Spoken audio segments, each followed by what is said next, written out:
बाल अपराधी, यस। बाल अपराधी में क्या क्या ध्यान रखना है, क्लियर है? वो तमाम काम जो बड़ों के लिए अपराध है वो छोटे बच्चे 18 साल से कम के करें तो उनके लिए भी क्या है, अपराध हैं। पर कुछ काम ऐसे भी हैं जो बड़ों के लिए तो अपराध नहीं है लेकिन छोटों के लिए अपराध हैं। और परीक्षा में आपको ऑप्शंस मिलेंगे, ध्यान रखना है।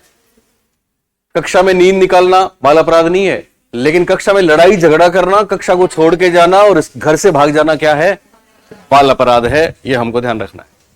इसके अलावा जितने भी भारतीय दंड संहिता, जिसको शॉर्ट में इंडियन पेनल कोड आईपीसी बोलते हैं, उसकी जितनी धाराएं लगती हैं वो सारे काम अपराध हैं। उसके बाद हमने देखा इसके कारण, तो मोस्टली जो जैविक कारण है वो इंपॉर्टेंट है। उसमें 4 बातें आपको बताई थी। पहली बात आनुवांशिकता। वैलेंटाइन ने बोला कि आनुवांशिकता आपराधिक प्रवृत्ति को प्रोत्साहित करती है। इसके अलावा कुछ और लोग थे जो ये मानते हैं कि आनुवांशिकता बाल अपराध का एक कारण है। जिनके यस माता पिता या फोर फादर्स अपराधी हैं तो वो बच्चे भी अपराधी होंगे। एक नाम था थॉर्नडाइक। क्या नाम था? थॉर्नडाइक। एक नाम था लाम्ब्रोसो, एक नाम था वैलेंटाइन। उसके बाद दूसरी बात हमने करी शारीरिक दोष। शारीरिक दोष के आधार पर बाल अपराध को परिभाषित करने वाले कौन थे? सीजर लाम्ब्रोस। सीजर लाम्ब्रोस क्यों जाने जाते हैं? वो बाल अपराध विज्ञान के जनक हैं। सीजर लाम्ब्रोस के स्टडी को जिन्होंने चैलेंज किया वो कौन थे? चार्ल्स गोरिंग थे। कौन थे? Charles Goering. चार्ल्स गोरिंग ने बोला कि साहब हथेली में कम रेखाएं और आंखों का तीव्र संचलन, इस बात का कोई प्रमाण नहीं है कि वो अपराधी है, क्योंकि ये चीजें दूसरों में भी होती हैं। उसके बाद हमने देखा तीसरा कारण, और वो था शरीर गठन वाला, शारीरिक संरचना वाला शरीर गठनात्मक उपागम। और शरीर गठनात्मक उपागम की बात है तो विलियम शेल्डन का नाम याद रखना है। शेल्डन ने पर्सनैलिटी को 3 भागों में बांटा था। जो उनका कौन सा सिद्धांत कहलाता है? सोमेटोटाइप। शाबाश। कौन सा कहलाता है? सोमेटोटाइप। और उसमें जो 3 तरह की पर्सनैलिटी होती है उसमें मेसोमॉर्फिक को उन्होंने अपराध से जोड़ा। किससे जोड़ा? अपराध से जोड़ा। शेल्डन इस बात के लिए जाने जाते हैं, बॉडी का स्ट्रक्चर और क्रिमिनोलॉजी। उसके बाद फिर जेनेटिक डिसऑर्डर में क्रोमोसोम की बात करी, और वहां पे ध्यान रखना है XYY। और ये स्टडी किसने करी थी? 2 लोग थे, शो तथा मैक्के। कौन थे? शो तथा मैक्के। इतना ही बता। ओके, अब लिखिए इसमें कौन सा कलर सूट करता है? येलो चलेगा? व्हाइट करें? ओके। बाल, मेरी राइटिंग खराब है।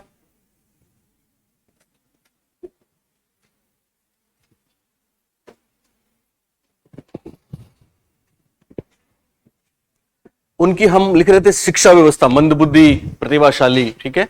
और इनके लिए हम एक टॉपिक और करेंगे, बैकवर्ड चाइल्ड। उसमें 2 ही बातें हैं शॉर्ट में, तो आज ये पूरा हो जाएगा। उसके बाद ये डाइवर्जेंट लर्नर का टॉपिक चल रहा है ना, तो ये कंप्लीट हो जाएगा। उसके बाद एक और केवल एक टॉपिक बचेगा सेकंड ग्रेड के लिए, हैबिट्स वाला। Habits, interest, attitude, aptitude. तो पहले वो करेंगे तो सेकंड ग्रेड का अपना सिलेबस पूरा हो जाएगा। जो बाद में आए उनका बचेगा। फिर उसके बाद फर्स्ट ग्रेड शुरू करेंगे। पहले फर्स्ट ग्रेड शुरू कर लेंगे, है ना। हाँ, आपका अधिगम बचा हुआ है, करवाऊंगा मैं। उसके लिए या तो अपन ऐसा करेंगे कि वही है 2 घंटे क्लास एक्स्ट्रा लेंगे, है ना, कोई भी एडजस्ट करके, और फिर फर्स्ट ग्रेड का पहले शुरू कर लेंगे।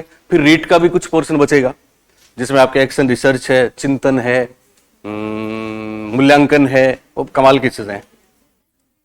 फर्स्ट ग्रेड का टॉपिक क्या है? फर्स्ट ग्रेड की आईसीटी है। आईसीटी में क्या है? सुन रहे हो मेरी बात? फर्स्ट ग्रेड में आप सुन रहे हैं क्या? फर्स्ट ग्रेड में आईसीटी के नाम से पूरा एक पोर्शन है, लगभग ये मानो 20 नंबर का है। तो उसमें टीचिंग मॉडल्स होते हैं, उसमें टीचिंग लर्निंग मटेरियल होता है, उसमें शैक्षिक तकनीक, शैक्षिक प्रौद्योगिकी होती है, प्रथम, द्वितीय, तृतीय, और उसके अलावा और भी बहुत कुछ है। तो वो करेंगे फर्स्ट ग्रेड में। फिर रीट वाला, ठीक है। तो ऐसा चलेगा। करें शुरू। तो क्या लिखेंगे यहां पे? बाल अपराध टॉपिक तो चल ही रहा है। पर्यावरणीय कारक। पर्यावरणीय कारक में कुछ लिखने की जरूरत नहीं है। पर्यावरणीय कारक वही है कि साहब लालन पालन बढ़िया हो जाए और ध्यान रखें, तो वैसा ही कुछ इसमें आ रहा है। इसको बोलते हैं इसके उपाय क्या हैं, ठीक है। निरोधक उपाय। निरोधक, तो क्या हेडिंग डालोगे? क्या करें, इनको कैसे ट्रीट करें, उसके लिए बताओ मोनिका। रोकथाम। ओके, क्या बात है। चलिए लिखो। रोकथाम के उपाय। और जो रोकथाम के उपाय हैं उनको हम दो भागों में बांटते हैं। रोकथाम के उपायों को दो भागों में बांटेंगे। बाल अपराध टॉपिक चल रहा है, बाल अपराधी चल रहा है ना, बाल अपराधी। तो बाल अपराधी को कैसे रोकें, तो रोकथाम के उपाय, इसको दो भागों में बांटते हैं। पहला है निरोधक उपाय। निरोधक उपाय इंग्लिश के दो टर्म्स हैं, आपने कभी सुना हो तो। एक तो होता है प्रिवेंटिव, एक होता है क्यूरेटिव। तो निरोधक क्या है, प्रिवेंटिव है कि क्यूरेटिव? क्या फर्क होता है प्रिवेंटिव क्यूरेटिव में? प्रिवेंटिव तो कहते हैं ना, prevention is better than cure. पहले से ध्यान रखें ताकि वो अपराधी बने नहीं, वो तो होता है प्रिवेंटिव। और बन गए तो फिर उनका क्या करें, वो होता है क्यूरेटिव। तो ये है प्रिवेंटिव, निरोधक उपाय। इंग्लिश में जरूर लिखना है प्रिवेंटिव मेजर्स। प्रिवेंटिव मेजर्स यानी हम पहले से ही ऐसी व्यवस्था रखें कि अपराध में वो जाए ही नहीं, इनको बोलते हैं निरोधक उपाय, प्रिवेंटिव मेजर्स।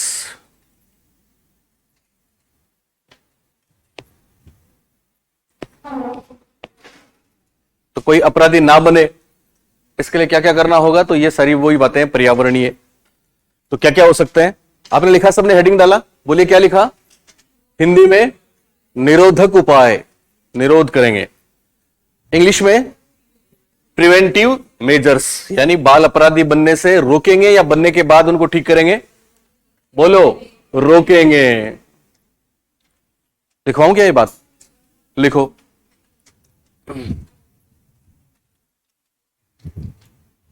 इसमें वे उपाय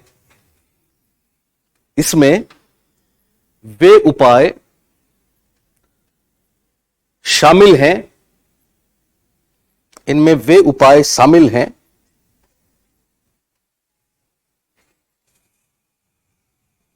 वे उपाय शामिल, सेंटेंस नहीं बन रहा। वे उपाय शामिल हैं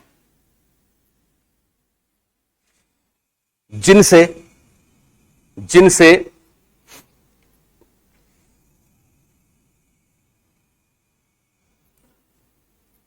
आपराधिक प्रवृत्तियों का विकास, वे उपाय शामिल हैं जिनसे आपराधिक प्रवृत्तियों का विकास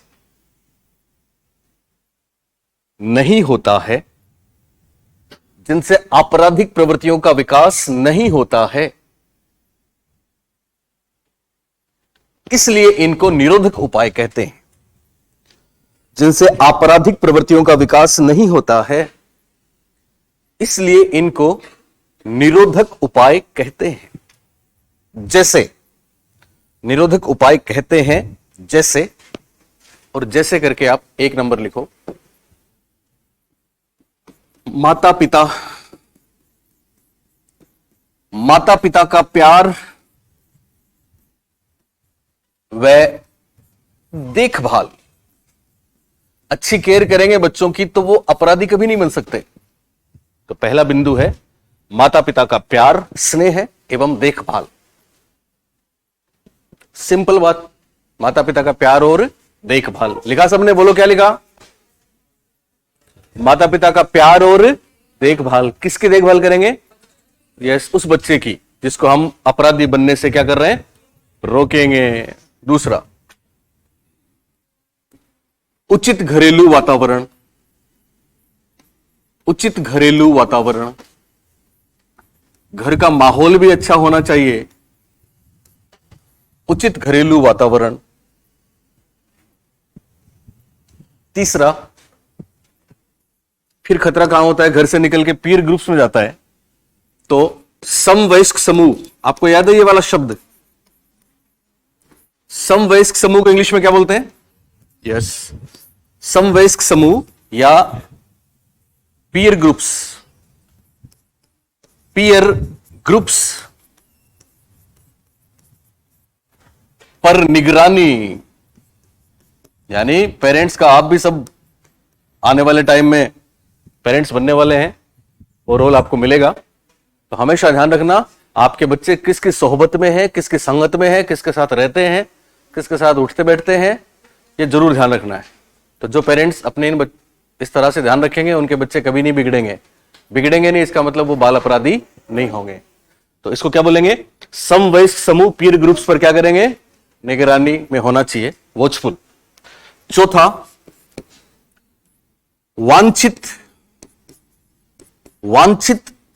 सामाजिक दृष्टिकोणों का विकास। वांछित सामाजिक दृष्टिकोणों का विकास, इसके क्या मायने हैं? कोई मेरे को बताए। वांछित सामाजिक दृष्टिकोणों का विकास।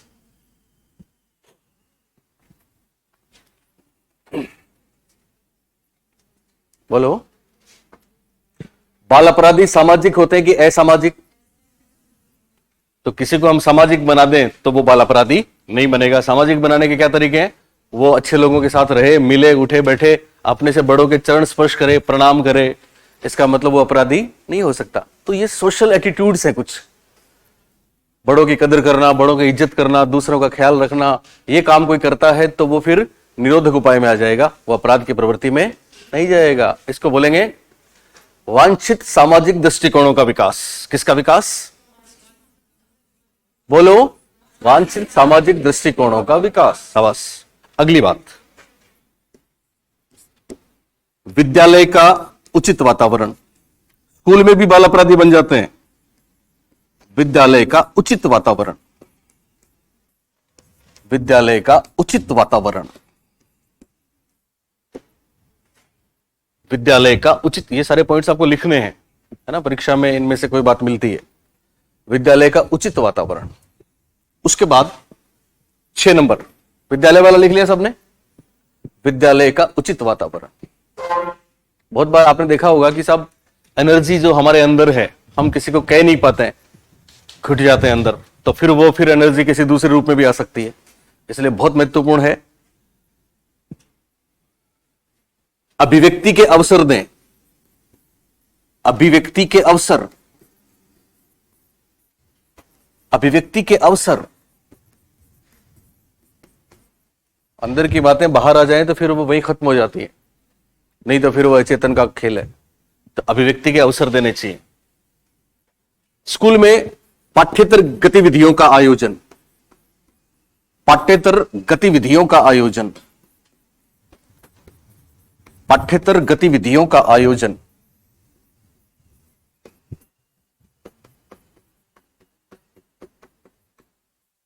बच्चे को सेल्फ डिपेंड भी बनाओ। तो आत्मनिर्भरता का विकास।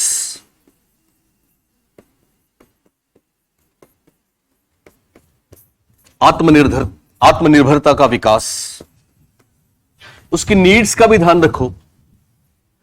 आवश्यकताओं की पूर्ति।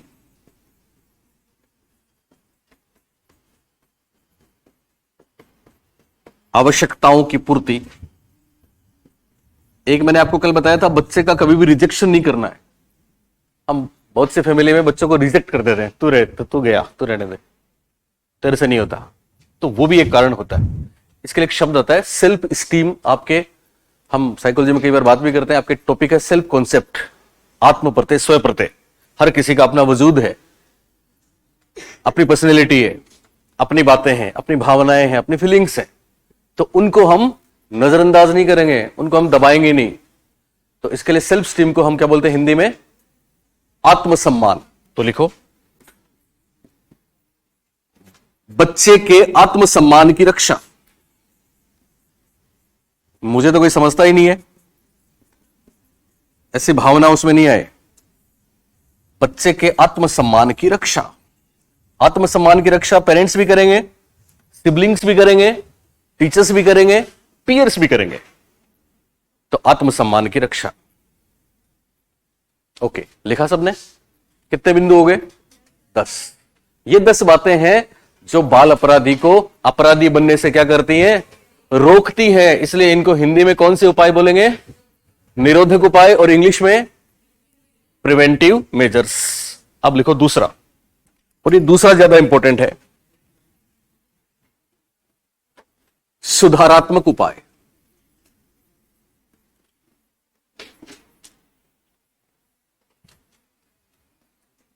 इनको बोलते हैं क्यूरेटिव, ठीक करो,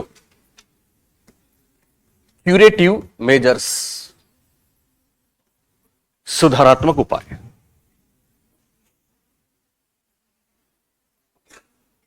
कोई अपराधी बन गया तो फिर क्या करें?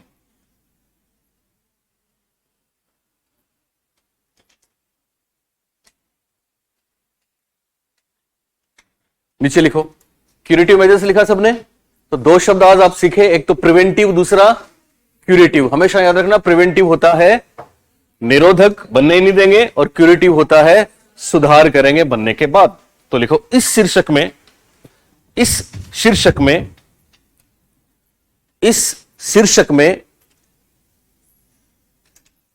ऐसे उपाय शामिल हैं,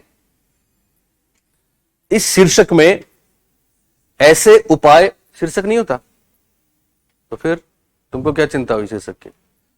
इस शीर्षक में ऐसे उपाय शामिल हैं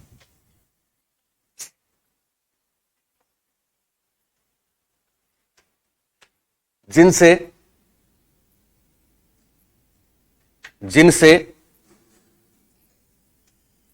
बाल अपराधियों को सुधारा जाता है, जिनसे बाल अपराधियों को सुधारा जाता है, जैसे, और ये बहुत इंपॉर्टेंट है, जैसे एक नंबर पे लिखो, मनोगत्यात्मक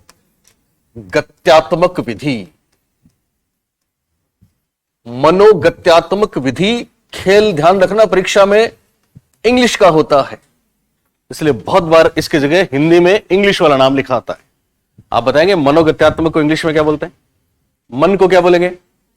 मनोविज्ञान तो साइकोलॉजी, तो मन का मतलब साइको, गत्यात्मक मतलब डायनेमिक, शाबाश, तो इंग्लिश में बोलेंगे psycho dynamic method. Psycho dynamic method, psycho dynamic method. तो बताओ इसमें क्या हो सकता है? Psycho dynamic method. Psycho analysis सबने पढ़ा है हमसे, फ्रॉइड पढ़ा है ना, याद है ना आपको? मन को समझना है, यानी उसके मन में क्या चल रहा है जिसकी वजह से अपराध हुआ, तो हम उसके कारण जानेंगे। सुन रहे हो कि नहीं? कारण कैसे जानेंगे? क्या वो हमें सीधे सीधे बता देगा? नहीं बताएगा। इसके लिए हमको कुछ तरीके अपनाने पड़ेंगे, जैसे कि फ्री एसोसिएशन, मुक्त सहचर्य, याद है ना आपको? इनके माध्यम से अंदर की भावनाएं हम बाहर निकालेंगे। फिर क्या करेंगे? फिर हम करेंगे थेरेपी। थेरेपी किसी भी रूप में हो सकती है। थेरेपी का मतलब फिजियोथेरेपिस्ट नहीं है, बल्कि थेरेपी का मतलब क्या हो सकता है? यहां बोलो। मन के जो द्वंद है, मन की जो गिरे हैं, मन में जो तकलीफें हैं, उनको ठीक करें। तो कैसे ठीक कर सकते हो? उसे बात करके भी कर सकते हो, उसको बोलते हैं टॉक थेरेपी। कैसे ठीक कर सकते हैं? कोई ऐसी औरत है घर में जिसको दूसरों की मतलब वो चुगली करने की आदत है, तो आप उसको रोक दो, 5 दिन बीमार हो जाएंगी वो। हाँ, तो आप उसके जैसे ही बनो, उसके हाँ में हाँ मिलाओ, फिर वो आप बहुत प्यारे लगोगे उसको। फिर मोड़ दो, इसको बोलते हैं सब्लिमेशन, टॉक थेरेपी। फिर काउंसलिंग, परामर्श, ये वो तमाम तरीके हैं जिनसे हम बाल अपराधियों को सही रास्ते पे ला सकते हैं। उनके मन को जान के, उनके मन की बातों को बाहर लाके, उनको सही काउंसलिंग करके, जिसको हिंदी में बोलते हैं परामर्श देके, या कोई थेरेपी देके। थेरेपी का मतलब उसके साथ खेलना है, उससे बात करनी है, उससे दोस्ती करनी है, उसकी जो भावनाएं हैं उनकी कद्र करनी है। उसके बाद आप अचानक कोई, जैसे होता है घरों में, है ना, वो बहुत नफरत करती है वो, लेकिन आप जब घर वालों से भी नफरत कर सकती है ना। एक घर की बहू बाकी मेंबर से नफरत कर सकती है, पति उसका एक सहारा है, क्योंकि वो जो बाकी लोग हैं ना, पति के सामने तो उसके साथ बहुत अच्छा व्यवहार करते हैं, लेकिन जब पति नहीं होते तो फिर वो बहुत सताते भी होंगे। तब अब जब वो कुछ बताती है उनकी बातें, तो फिर वो उसको टोक देते हैं कि नहीं, मेरे तो सब बहुत अच्छे हैं, तुम ही खराब हो। तो फिर और ज्यादा मामला बिगड़ जाएगा। उसकी हाँ में हाँ मिलाओ, उसके साथ रहो, फिर बाद में बदलो उसको। ये तरीका है आपके साइकोडायनेमिक। दरअसल साइकोडायनेमिक देने वाले हैं सिगमंड फ्राइड। तो आप नाम लिख दो यहां पे, प्रतिपादक सिगमंड फ्राइड। Sigmund Freud. एक एक लाइन लिखो, इसमें परीक्षा में आता है। सिगमंड फ्राइड, साइकोडायनेमिक प्रतिपादक सिगमंड फ्राइड लिखा सबने? क्या होता है लिखो। इस विधि में इस विधि में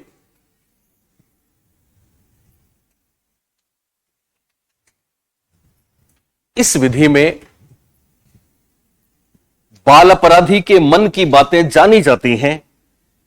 इस विधि में बाल अपराधी के मन की बातें, देखो कैसा सब्जेक्ट मिला है आपको, तो जिंदगी भर काम आएगा, नौकरी भी दिलवा देगा। इस विधि में बाल अपराधी के मन की बातें जानी जाती हैं, कोमा मनोचिकित्सा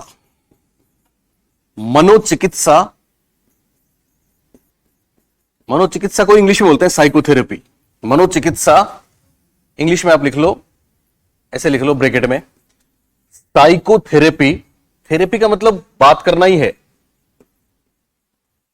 उसकी भावनाओं के साथ कोप विद करना है। साइकोथेरेपी ब्रैकेट बंद करो, जाना जाता है, कोमा मनोचिकित्सा ब्रैकेट में साइकोथेरेपी दी जाती है, साइकोथेरेपी दी जाती है, तथा मन की बातें जानी जाती हैं, कोमा क्या दी जाती है, साइकोथेरेपी या फिर हिंदी में मनोचिकित्सा दी जाती है, तथा उचित परामर्श ब्रैकेट में काउंसलिंग, उचित परामर्श ब्रैकेट में काउंसलिंग के द्वारा, उचित परामर्श ब्रैकेट में काउंसलिंग के द्वारा उसे सही रास्ते पे लाया जाता है। उचित परामर्श ब्रैकेट में काउंसलिंग के द्वारा उसे सही रास्ते पर लाया जाता है, सही रास्ते पर लाया जाता है। चलिए थोड़ा सा फास्ट करेंगे तो बात समझ में आ गई आपको।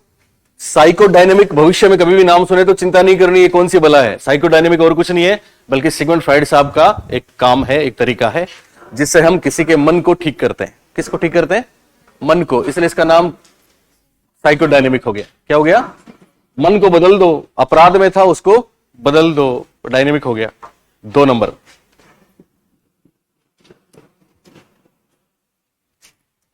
व्यवहारात्मक विधि।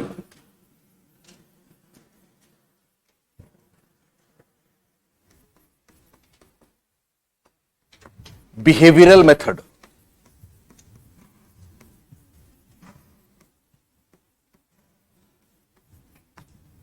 Psychodynamic 2 number, behavioural method.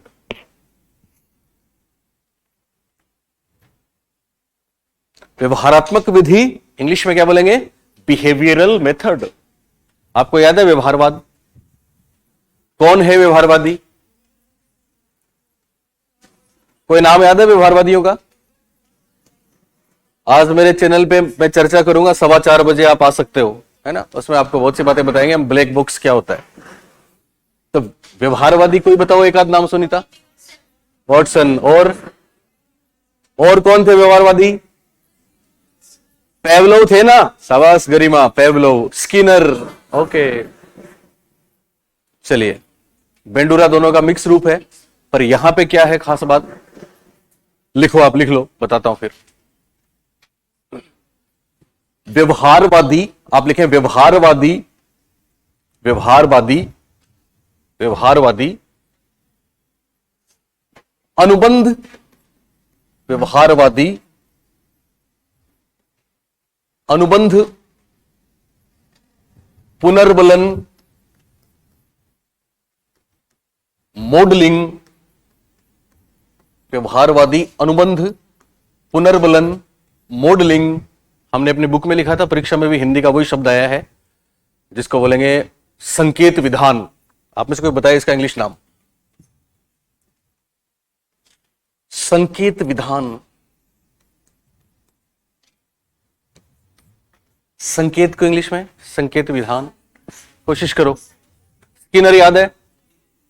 Skinner की बात बताई थी हमने आपको। स्किनर के उपयोग यूजेज में लिखवा रखा है, जिसमें तुरंत एक साथ पूरा पुरस्कार नहीं देते बल्कि एक्यूमुलेट करते हैं, एक्यूमुलेट करके स्टार और बेस देते हैं, स्टार और बेस देते हैं, जिसको बाद में पुरस्कार से बदला जाता है। स्टार नहीं देते बच्चों को, बेस नहीं देते। 20 स्टार इकट्ठा कर लो तो आपको मैकडोनल्ड में पिज्जा खिलवाने ले जाएंगे, याद है? Yes, token economy. तो संकेत होता है टोकन, ब्रैकेट में लिखो टोकन इकोनॉमी। आपने लिखा व्यवहारवादी अनुबंध, अनुबंध को इंग्लिश में क्या बोलते हैं?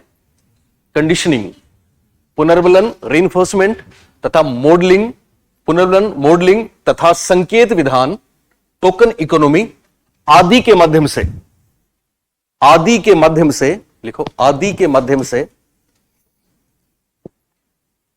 आदि के माध्यम से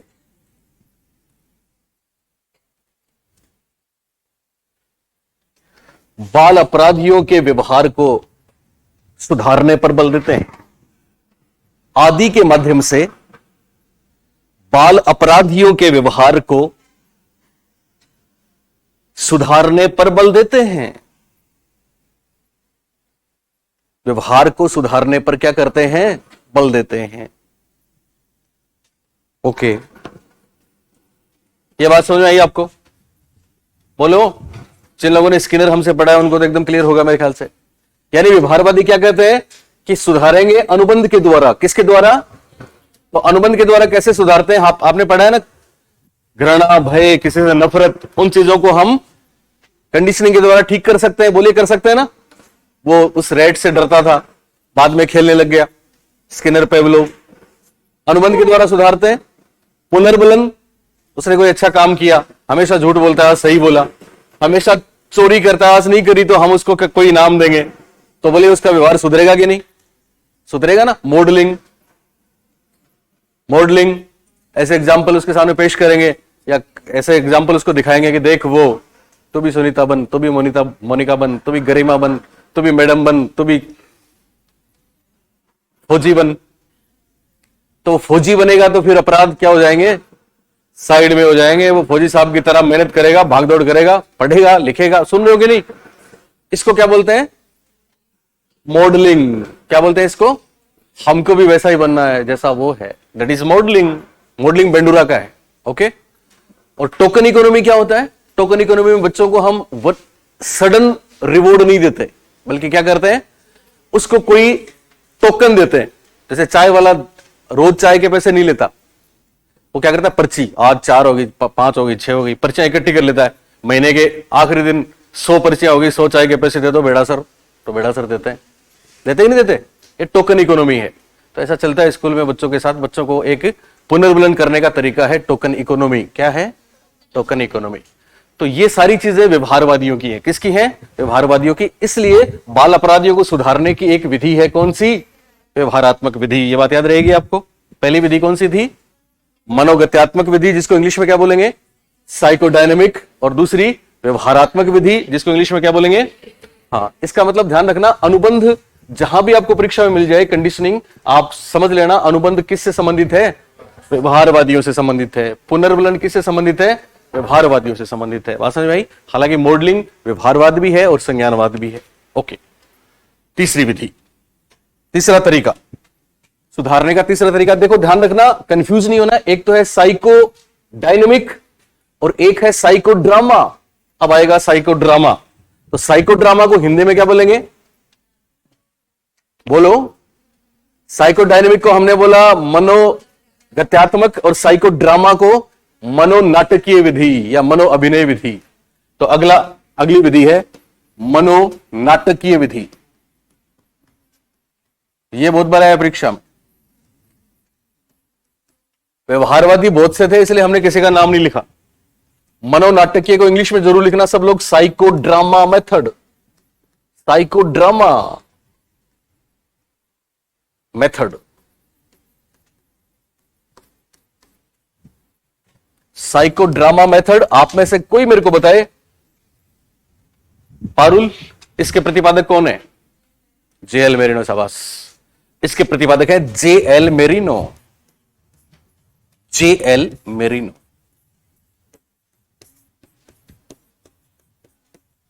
जेएल मेरिनो। प्रतिपादक JL मेरिनो।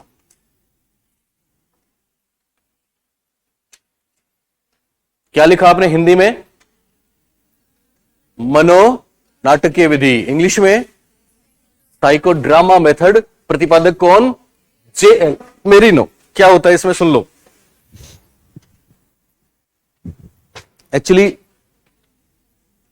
साइकोलॉजिस्ट ये कहते हैं कि साहब आपने कभी सुना ना, जैसा करते हैं वैसे ही बन जाते हैं, ऐसा बोलते हैं, जैसा सोचते हैं जैसा करते हैं वैसे ही बन जाते हैं। ये बात आपको बहुत साधारण लगती होगी पर बहुत काम की है। जो बाल अपराधी है, आप सामने देख के सुन रहे हो कि नहीं? जो बाल अपराधी है, आप मान लो फॉर एग्जांपल वो ड्रिंक करता है। क्या करता है? ड्रिंक करता है। तो आप क्या करो, आप उसको, अब वो ड्रिंक करता है तो लोगों से डरता भी है, छुप के स्मोकिंग करता है तो छुप के करता है ना। तो आप क्या करें, आप उसको बोलो कि एक नाटक में तेरे को भाग लेना है, तो हीरो है नाटक का, बोले ओके। और नाटक का जो हीरो है, पात्र है, उसमें वही बातें हैं जो उसमें खुद हुए हैं। तेरे को रोल प्ले करना है, ड्रिंक करनी है सबके सामने। अब उसको मजा आ गया, अच्छा लगा उसको, बोले लगता कि नहीं। तो वो एक गाना चला था, जब भी जाते थे ना शादी वादी में, तो बारात में गए थे बेटा जी के, तो जैसे ही वो गाना आता है, ऐसा कोई मतलब मुझे पीने का शौक नहीं, या फिर कोई हट जाता हूं पाछे, तो जितने वो होते हैं ना, वो एकदम देखना आप एक साथ पढ़ते हैं उसमें, क्योंकि उनको डबल मजा आता है। खुद का रोल हो रहा है, तो उसको आप बोलो कि तेरे को ये रोल करना है। अब वो रोल करेगा सबके सामने, और वाकई उसमें पिएगा, वो पी रहा है, रोल कर रहा है, मजा आ गया आज उसको। अब क्या होता है, नाटक की स्क्रिप्ट यूं लिखी जाती है कि उस नाटक में घटनाक्रम चेंज होता है, ट्विस्ट आता है। प्रियंका तुम ध्यान दो, ट्विस्ट आता है, और फिर कोई ऐसी घटना होती है, और वो उस घटना को देख के उसका हृदय परिवर्तन हो जाता है, और वो आज के बाद कभी नहीं पीनी, हो सकता है वास्तव में छोड़ दे। जैसे आपको याद है देवदास मूवी आई थी एक, आपने नए वाली देखी होगी, पुरानी मूवी थी दिलीप कुमार की, तो उनका रोल यही था, टूटे हुए आशिक का रोल था, दिल टूट गया, तो वो बहुत डूब गया उसमें। चुन्नी बाबू तुम क्या जानो, किसकी कीमत? दो बूंद आंसुओं की कीमत। तो वो जब दिलीप कुमार ये रोल कर रहे थे, सुन रहे हो मेरी बात, तो या मीना कुमारी, किसी ने नाम सुना है, उनकी मूवी देखी है पुरानी, तो वो ट्रेजेडी रोल करती थी, और रोल करते करते वो खुद इतने मतलब डिप्रेशन में चले गए दिलीप कुमार, डिप्रेशन में। उसके बाद उन्होंने फैसला किया, डॉक्टर ने बोला कि जिंदगी में कभी ऐसा दर्द भरा रोल नहीं करना है, क्योंकि वो जैसा रोल करते हैं वैसे ही